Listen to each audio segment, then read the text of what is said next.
So Bayonetta 3 was a weird game to me, and I'm not saying that in a bad way. I just can't put my tongue on why I truly love or hate this game. I got it on sale for Prime Day for a whopping $30, and to be honest, if it wasn't for that, I wouldn't have been super pressed to buy it. I haven't played the first 2 games in the series, but after playing this one, I'd like to go back to them in the future. But as I stated, this game just has a few things that it can do to get better. But I'm also not afraid to give flowers to the hack and slasher that has been doing it since 2009.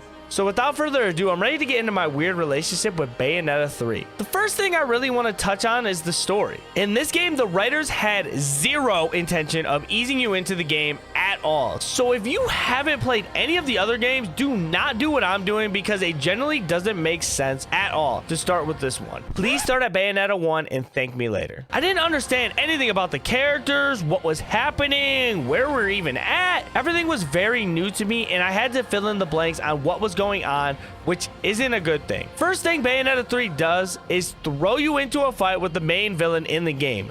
No controls, no help, no guide, just a straight up ass whooping by this guy we have absolutely zero context on. But after that, the story finally unfolds as man-made bioweapons and an entity known as the Singularity try to destroy the multiverse. While trying to stop these bioweapons of mass destruction, you're joined by a bunch of familiar and new friends to help you on this journey. The enemies in this game were fine. They didn't bug me at all, but the fact that they feel and look the same besides very tiny differences, I didn't see the reason to drag out the name of every enemy, or it kind of just felt the same going up against the same looking hordes most of the time. I feel like games such as Hi-Fi Rush, at least they made the hordes different enough to where you have to develop a certain strategy to defeat the level faster. Versus Bayonetta, I didn't feel like I need to strategize anything. I just played and had the same approach every single fight. Going back to not knowing everyone completely really threw a wrench in the story, but after a few hours into the game, that feeling goes away. The story also does a good way, adding a lot of charm, sexiness, and funny bits to the story that totally fit the Bayonetta style. A lot of good cutscenes into the game that show up a lot of emotion and suspense to the plot at hand,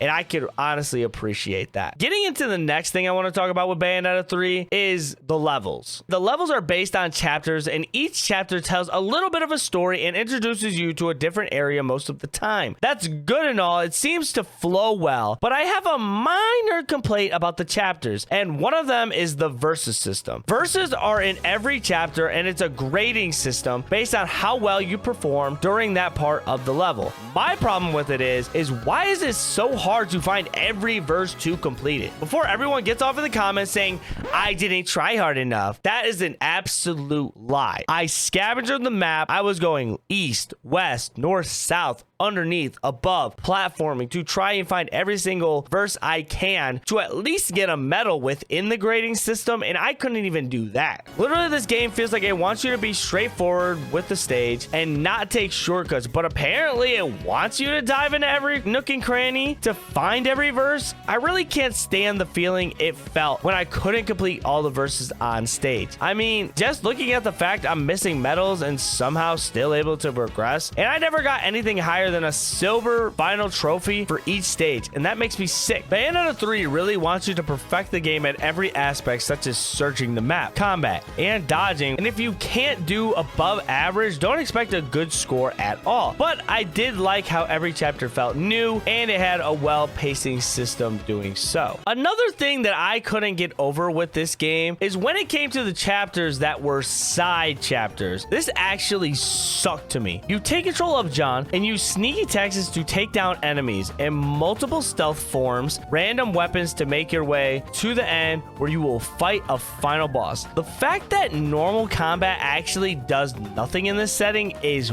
wild. They want you to be as sneaky and smooth as possible, and you definitely will struggle if you don't follow those rules. The over dramatic, super long cutscene that plays at the beginning of every mission as well, like, we get it. It's the same exact scene every time for the most part. Let me skip this and try to assassinate these enemies with 3 of them in the vicinity, please. I don't know if it's for a fun reason to do this or to change the pacing. I have no clue to that answer at all. But the fact that it took away from the amazing elements of using Bayonetta and Viola was something I can't get behind. One thing I can get behind though is the way they made Bayonetta an absolute badass. I know what you're thinking. Of course she's special. She's the main character and the star of the show. Why wouldn't she act the way she does? But it felt like Bayonetta was damn near unstoppable. And she looked so badass doing everything from cutscenes to battles. I truly love the way that Bayonetta acts in these type of games. Rarely did she have a fear of death throughout the game. Even in the initial intro, the things she had going on was just jaw-dropping in more ways than I could explain, with comedy reasons such as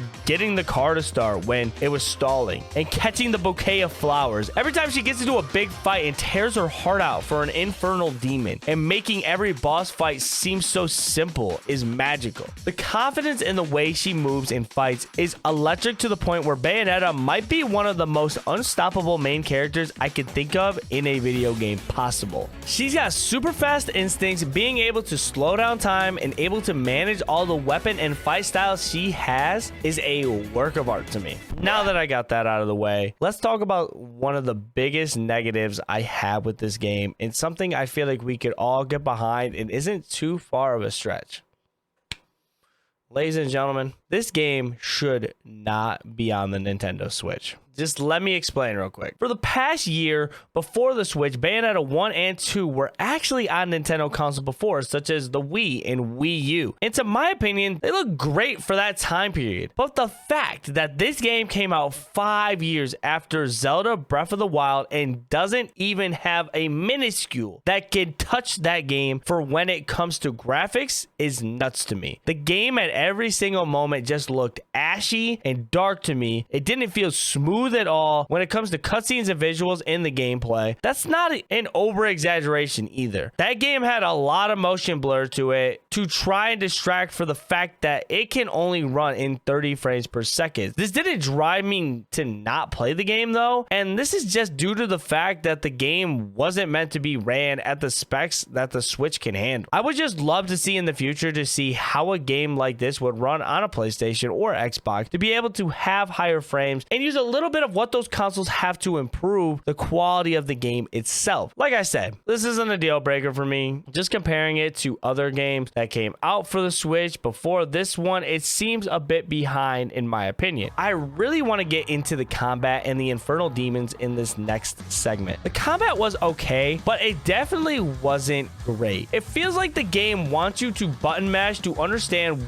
what each action button does. The only buttons I could differentiate is the X button, which was for anything long range, guns or webs, whatever. You get the point. I just spam buttons in thumbstick directions until I pull something off really cool. The one thing I do love about this system is the infernal demons. In total, there are 12 of them, but you can only get 10 of them by completing the main story. If you want the other two, you have to be through remnant stages, and each infernal demon has their own corresponding weapon to it. The combinations are absolutely insane in this game. You can mix and match demons and weapons to whatever your liking is. Playing just the story in this game won't do wonders with the combat at all. Each weapon has its own skill tree that you can update your weapons or the demon. With the game only being about 10 to 13 hours long, you have no time to master the 10 weapons they give you, and that's definitely a bummer. I definitely want to play this game more after the initial fact of me beating it, to use certain weapons and combos, and I really get the full experience of every weapon to use. The demons were super fun to use and really show a lot of power when you use them at the right time. I've had a lot of times where they would instantly die due to the other giant boss one-shotting me, which is kind of ass, but the attacks feel good when you're doing regular combat. But oh my fucking god, these combats right here with this weird Godzilla fight style are absolutely terrible. Each side moves so slow and you basically have to predict what the other opponent is doing. It reminds me of rock, paper, scissors to when you're gonna block, bite, or tail whip. It's so tedious and annoying and should honestly be taken out of the game. They serve absolutely no purpose. Overall, at the end of the day, it's hard to say what I really like and hate about this game. The story was great, even though I'm very tired of the multiverse setting. Even though this game shouldn't be for the Switch, I don't hate it at all. I'm definitely going to play the other Bayonetta games, and I'm definitely going to spend more time developing my skill in this game to get all the weapons understood and mastered to find my new favorite combos to use. Even though I nitpicked at this game a lot, I really did like the game and enjoyed it. It kept my attention very well. The pacing was good. I had a lot of fun fighting the enemies in this game, and the story throughout the game, the comedy of it, the sexiness of the game, everything of it felt very fantastic to me. If I had to rate this game on a scale from 1 to 10, I would give it about a 7. Not too bad, but not the greatest either. I think it could do a lot better, and hopefully down the road we see it maybe get put on a different console, or maybe push a console more to its limit with the Switch when it comes out with the Switch 2 or the new version of the Switch. I loved a lot of characters in the game. They all had their own little unique personalities and their own feeling to it. And if you find this game on sale, I definitely think you should pick it up. But if you have to pay $60, it could wait. And this has been my Bayonetta 3 review. Thank you guys for watching. This has been NicktAna with another review. If you guys like this type of content where I critique video games, review them, and play them to give you guys the info about your favorite games, make sure you guys hit the subscribe button, because literally everything does help. We're trying to reach 1,000 subs. That's a beautiful number for me. Also, if you guys want to check out any of my other videos, I'm gonna put 2 videos right here on the side. Over here, we're going to be... over on this side, we're gonna go ahead and put the Dave the Diver review, and then over here I'm gonna put the last case of Benedict Fox. 2 of my reviews that one that I hated and one that I truly did love, but you guys should definitely check out both of them to kind of get more of a glimpse of what I do here on this channel. Other than that, be safe, tell someone you love them. I'll catch you guys next review. We're out.